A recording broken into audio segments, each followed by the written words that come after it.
사람들은 모두 자신이 언젠가는 죽게 된다는 것은 알고 있기는 해도 자신이 죽는다는 것에 대한 분명한 믿음을 갖고 살아가지는 않는다, 이렇게 이야기를 합니다. 여러분, 언젠간 죽을 걸 아시죠? 근데 언제 죽을지 모른다는 사실을 아는 것을 그냥 믿고 사는 사람은 없습니다. 아침에 집을 나서면서 내가 오늘 죽을 수도 있어 라는 생각을 갖고 집을 나서는 사람은 병적이다, 이렇게 이야기를 하는 세상에 우리는 살고 있어요. 그런데 말이에요, 만일 우리 모두가 다 언제라도 죽을 수 있어 라는 사실을 인지하고 그 사실을 인정하고 산다면 세상이 지금 같지는 않을 겁니다. 내가 언제 죽을지 모르고 그래도 앞으로 10년, 20년, 30년 살 거라 생각을 하니까 과한 욕심으로 세상이 마구잡이로 흘러가고 있다는 거예요. 여러분, 결국 죽음이 나와 상관이 있음을 인정하기를 싫어하는 우리가 갖고 있는 본성이라는 게 있다는 것이죠. 그래서 같이 사고를 당해도 나만은 살고 싶은 욕심을 부린대요. 근데 이처럼 죽음에 대한 이야기를 할 때 나도 이렇게 죽을 수 있어라는 사실을 인정하고 듣고 있는 게 아니고 나하고는 상관이 없어 라고 생각하는 사람들은 예수님이 다시 살아나셨다는 이야기를 들을 때 별로 마음에 감동이 오지 않습니다. 그러나 정말 병으로나 사고로 죽음 직전까지 갔던 사람들은 부활에 대한 이야기를 들을 때 느낌이 전혀 다르다고 합니다. 여러분, 죽음을 자기 것으로 받아들이는 겸허한 자세, 이 자세를 가질 때에 비로소 예수님이 다시 사셨다는 것을 진정한 기쁨으로 그리고 소망으로 받아들일 수 있다는 이야기인 거예요. 왜 매년 부활절은 다가오는데 예수님 부활하신 것에 대한 이야기를 듣고 설교를 듣고 그 내용을 다 아는데도 별로 감동이 없는 거예요. 그 이유는 나와 상관이 없다고 생각하기 때문인 겁니다. 죽음은 아무도 거역할 수 없는 현실이에요. 다가오고 있습니다.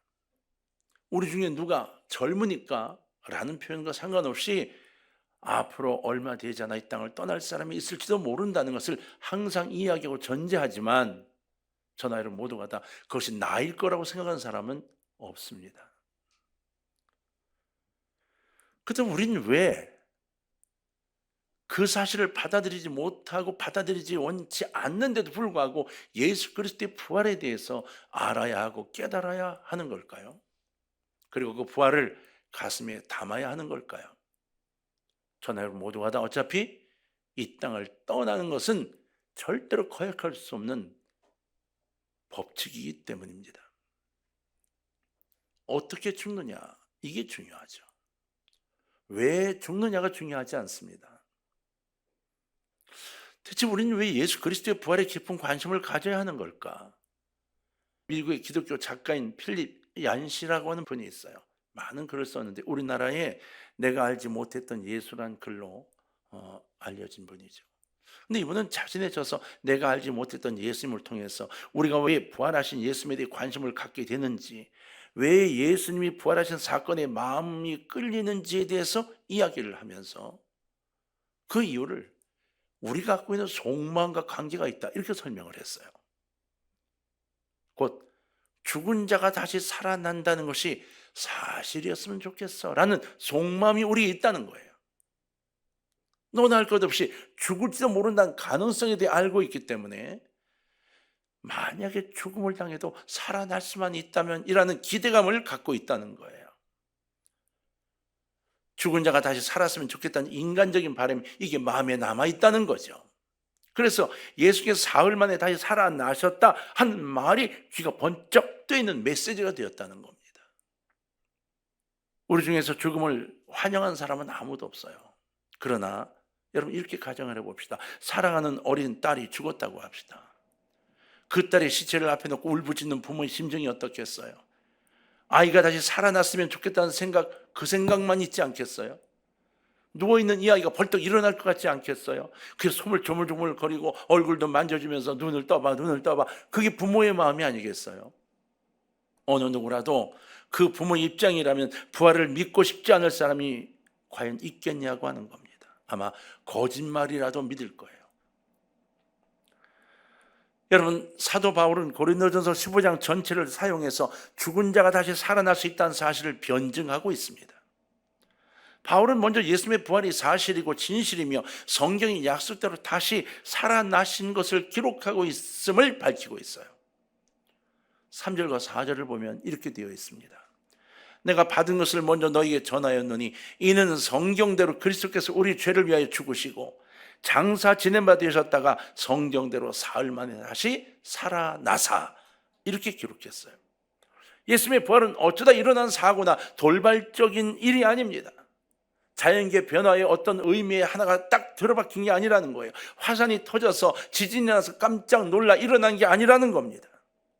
그것은 오래전부터 예고된 일입니다. 수백 년 전부터 구약의 선지자들이 영감을 받아 장차 이 세상에 오실 하나님의 아들이 죽고 그 죽음을 이기고 살아날 것을 여기저기 예언해 놓았습니다. 시편 16편 10절을 보면 다윗은 이렇게 예언했죠. 이는 주께서 내 영혼을 수월에 버리지 아니하시며 주의 거룩한 자를 멸망시키지 않으실 것임이니이다. 수월, 지옥을 이야기해요. 지옥에 버리지 않으실 거라는 겁니다. 거룩한 자를 멸망시키지 않으실 거래요. 그래서 자신의 삶을 빗대어 예수 그리스도의 부활을 예언한 것이죠. 마태복음 12장 39절 40절에서도 예수님은 자신의 죽음과 부활에 대해 요나의 사건을 이용해 말씀하셨어요. 예수께서 대답하여 이르시되 악하고 음란한 세대가 표적을 구하나 선지자 요나의 표적밖에는 보일 표적이 없느니라. 요나가 밤낮 사흘 동안 큰 물고기 뱃속에 있었던 것 같이 인자도 밤낮 사흘 동안 땅속에 있으리라. 예수님은 구약에 있는 요나의 사건이 장차 자신의 부활이 일어날 것을 예표하는 사건이라고 설명했습니다. 물고기 뱃속에 들어가 있던 그 날짜, 내가 앞으로 장사 지내어 땅속에 있을 그 날짜가 같은 것을 이야기하신 거예요. 바울도 마찬가지입니다.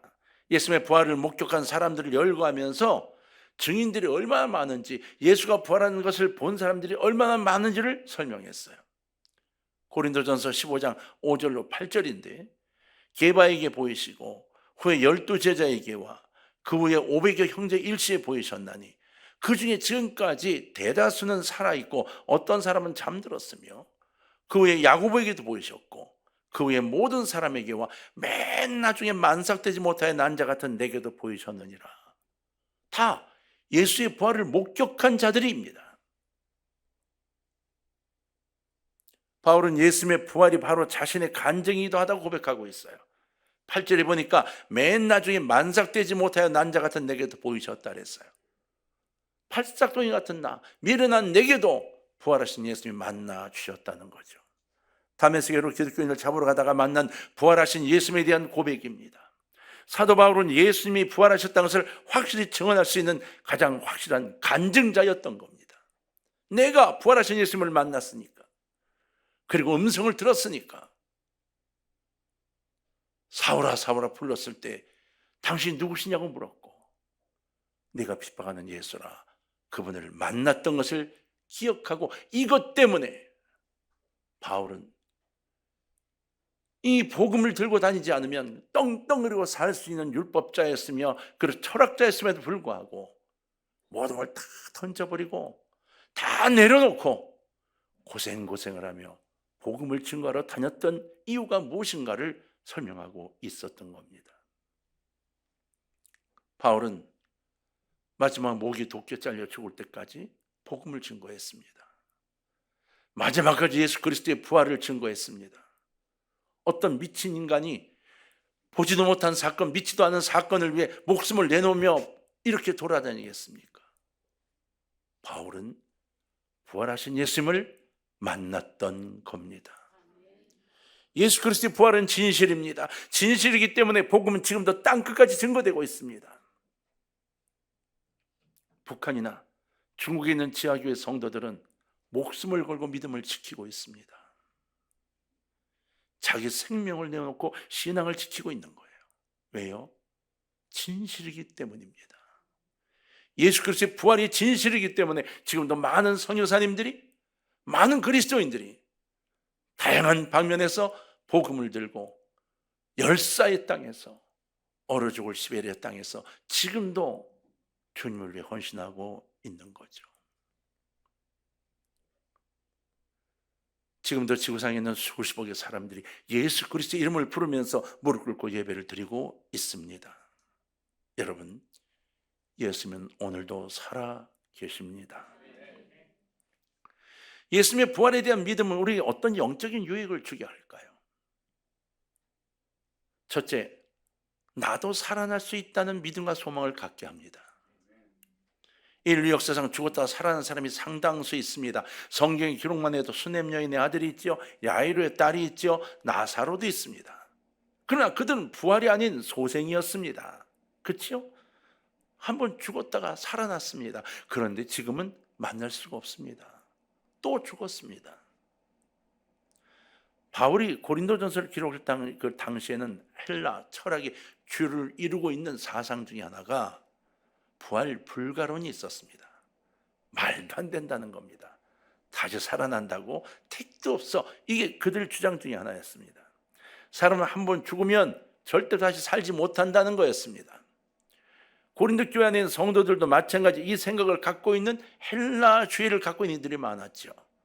그래서 12절에 바울은 엄중한 책망을 하고 있습니다.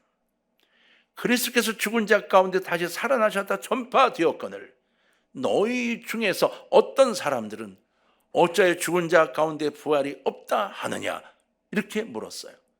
분명히 예수님이 부활하신 걸 증거했어. 근데 너희들 중에 부활은 없어 라고 말하는 자가 아직도 있어 라고 이야기한 거예요. 부활은 없다고 말하던 그들이 고린도만이 아니라 전 지역에 확산되어 있었습니다. 그럼에도 불구하고 복음이 증거되며 수많은 이들이 부활하신 예수님을 만나고, 그리고 그리스도의 복음을 증거하고 어려운 이들을 끌어안는 이들로 변모돼 가기 시작을 했던 겁니다.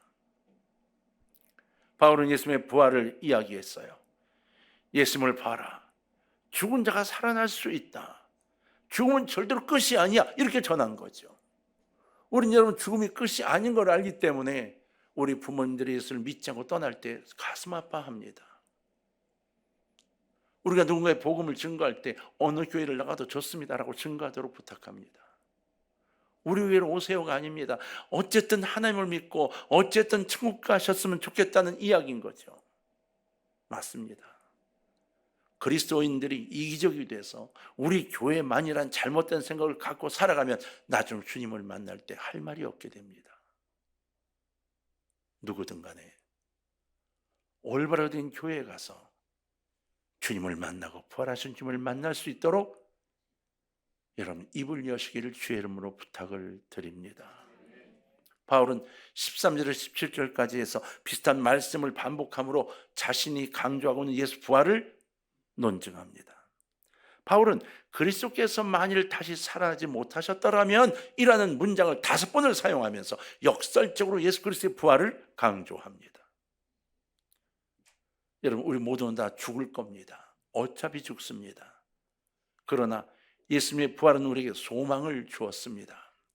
무슨 소망입니까? 다시 살아날 수 있다는 소망입니다.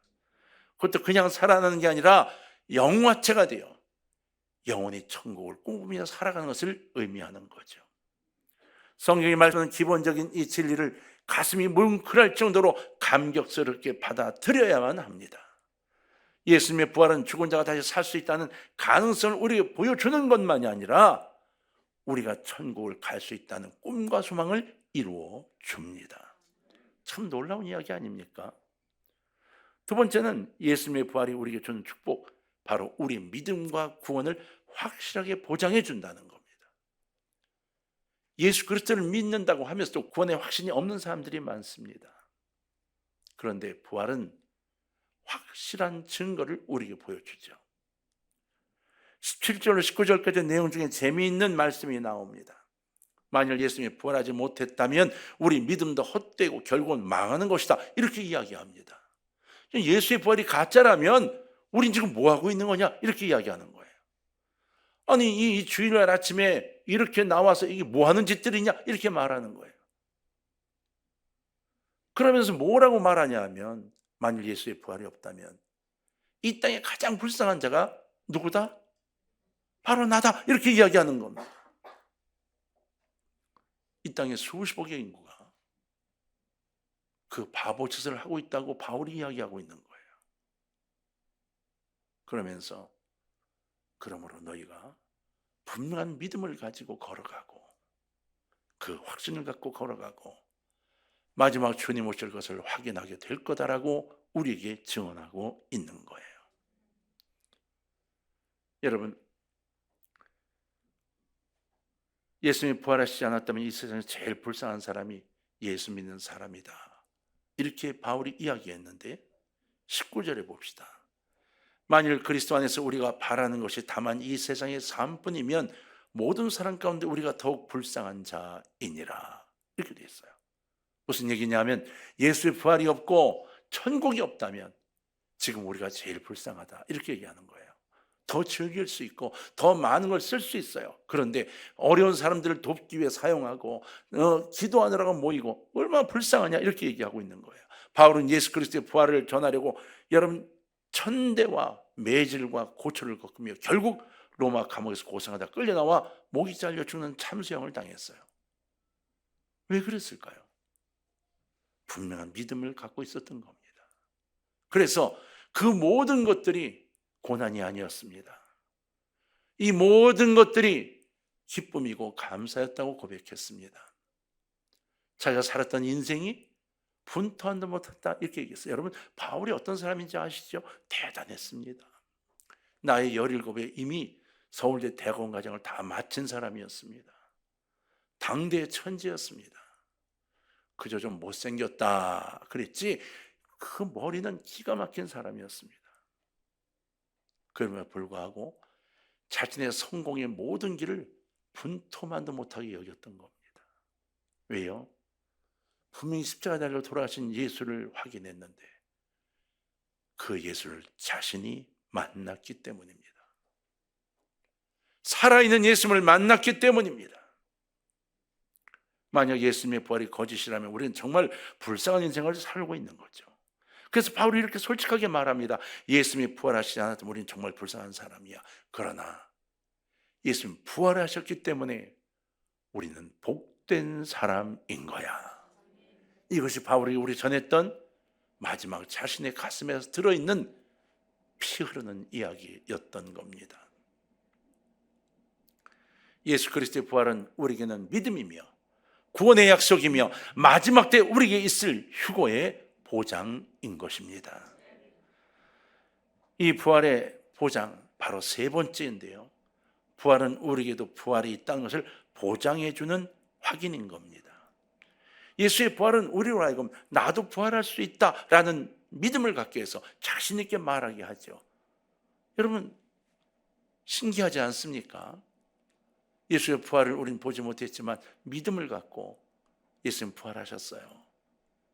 저도 부활할 겁니다를 믿게 된다는 게 신기하지 않습니까? 최면을 거는 것도 아니고 그냥 내가 그것이 내 마음에 믿어지는 겁니다. 여러분들을 만나면 그런 이야기를 듣습니다. 참 신기합니다. 그 허망한 이야기 같은데 어느 날 갑자기 마음속에 깨달음이 오면서 아, 맞구나 라는 그 믿음이 생기더라는 이야기를 많이 듣습니다. 성령의 역사입니다.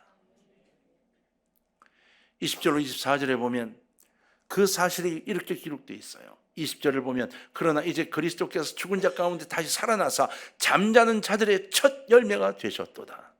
잠자는 자들, 다 세상을 떠난 이들을 이야기하죠. 이 땅을 떠난 이들의 첫 번째 열매, 부활의 첫 번째 열매가 되셨다는 거예요.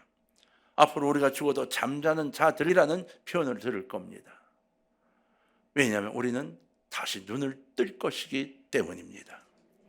부활하신 예수께서 세상을 떠난 모든 사람들, 먼저 간 성도들이 첫 열매가 되었다고 말씀하셨어요. 그렇습니다. 예수 그리스도의 부활은 예수님을 믿고 따라올 모든 성도들의 부활을 보증하는 것입니다. 로마서 8장 23절에 바울은 그뿐 아니라 또한 우리 곧 성령의 처음 익은 열매를 받은 우리까지도 속으로 탄식하여 양자 될 것, 곧 우리 몸의 속량을 기다리느니라 했어요. 영혼만 구원받는 게 아닙니다. 우리의 육신도 구원받습니다. 영과 육이 결합하여 마치 부활하신 예수님의 영광스러운 모습과 같은 영화체가 된다는 겁니다. 그리고 주님과 함께 영원히 살아가게 된다는 거예요. 여러분, 빌그레암 목사님은 이런 말씀을 하셨어요. 여러분, 어느 날 신문에 빌그레암이 죽었다고 기사가 뜨거들랑 그 신문 기사를 믿지 마십시오. 나는 죽은 게 아니라 사는 주소를 천국으로 옮긴 것뿐입니다. 이렇게 이야기했어요. 사는 주소를 천국으로 옮긴 것뿐이지 죽은 게 아니다. 죽음은 없는 거다. 이렇게 이야기하시고 결국은 그렇게 돌아가셨어요. 실력을 쓸 영국의 문호 밀턴은 죽음을 이렇게 표현했죠. 죽음은 영원한 하나님 나라 궁전의 문을 여는 열쇠다. 죽음이요, 우리에게는 잠을 자는 겁니다. 미국의 유명한 설교자였던 아이언사이드 목사는 죽음을 놓고 이렇게 말했죠. 예수 믿는 사람이 있어서 죽음이란 내부 수리 중인 것과 같다. 내부 수리 중인 것 좀 문을 닫아놓고 안에 수리 중인 것 같다는 거예요. 우리가 죽습니까? 그러면 문 딱 닫아놓고 내부 수리 중 팻말을 걸어놓은 것과 똑같다는 거예요. 여러분, 주님이 재림하실 때 우리 몸이 주님의 몸과 같이 영화롭게 변화되는 부활의 날까지 실은 우리는 내부 수리 중인 겁니다. 그리고 그날이 오면 우리 몸은 정말 영광스러운 모습으로 주님과 함께 하나님 나라에 입성할 거예요. 오늘 오후에 월드컵 경기장에서 3만에서 4만이나 되는 그리스도인들이 모일 겁니다. 거기서 힘차게 찬송하겠죠. 목을 놓아 기도할 겁니다. 예수 부활을 깊이 있게 감사하고 찬양할 겁니다. 그들이 왜 그곳에 모여서 그렇게 할까요? 우리는 왜 그곳에 가려고 할까요? 예수의 부활을 믿기 때문입니다. 사랑하는 동광의 가족 여러분, 예수의 부활을 생각하며 그 부활을 바라볼 때마다 그날이 되면 나는 예수님처럼 완전한 몸을 입고 영원토록 사는 하나님의 백성이 될 것이다 하는 소망을 가지시기를 주의 이름으로 축원합니다. 우리는 날마다 예수의 부활을 묵상하는 부활신앙의 삶을 살아야 합니다. 힘들고 어려우신가요? 부활의 주님을 가슴에 품고 기도하시기를 바랍니다. 나 자신이 다시 부활할 그날을 항상 생각하는 습관을 가져야 합니다. 그럴 때마다 이 세상에서 우리는 죽음 앞에서 담대할 수 있는 가장 강한 자가 될 수 있게 되는 겁니다. 사도 바울은 끝으로 우리에게 이런 교훈의 이야기를 해줘요. 57절 58절인데 우리 주 예수 그리스도로 말미암아 우리에게 승리를 주신 하나님께 감사하노니 그러므로 내 사랑하는 형제들아 견실하며 흔들리지 말고 항상 주의 일에 더욱 힘쓰는 자들이 되라. 이는 너희 수고가 주 안에서 헛되지 않은 줄 알미라. 여러분, 예수의 부활을 생각하고 날마다 감사하시기를 바랍니다. 예수의 부활을 생각하고 절대로 흔들리지 않기를 바랍니다. 예수의 부활을 생각하고 주님께 더욱 최선을 다하는 사람이 되기를 주의 이름으로 부탁합니다. 우리는 세상의 사람이 아닙니다.